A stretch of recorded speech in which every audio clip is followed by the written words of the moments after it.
সরকারে দো আলমের কাছে একদিন হযরতে হানজালা রাদিয়াল্লাহু তাআলা আনহু এসে বলতেছে, ইয়া রাসূলুল্লাহ, নাফাকা হানজালা তু ইয়া রাসূলুল্লাহ, হে ইয়া রাসূলুল্লাহ, হানজালা মুনাফিক হয়ে গেছে, আমি মুনাফিক হয়ে গেছি। আল্লাহর হাবিব বলতেছে, কি অবস্থায় এমন করতেছে কেন, কারণগুলো খুইলা বলো।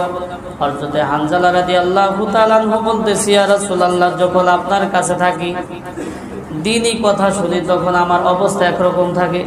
যখন আমি পরিবারের কাছে চলে যাই, নিজ কর্মে লিপ্ত হই, তখন আমার হালাত অন্যরকম হয়ে যায়, এই দুই রকম হয়ে যায়, তাই আমি মুনাফিক হয়ে গেছি। আল্লাহর হাবিব বললেন, হানজালা, এমনটা হবে, এটাই স্বাভাবিক, এমনটা হবে, এটাই স্বাভাবিক। আল্লাহর হাবিব বললেন, আমার কাছে থাকা অবস্থায় তোমাদের যেই হালাত থাকে, এই হালাত যদি সব সময় থাকতো, তাহলে রহমতের ফেরেশতারা এসে তোমাদের বিছানায়, রাস্তাঘাটে তোমাদের সাথে সাক্ষাৎ করত।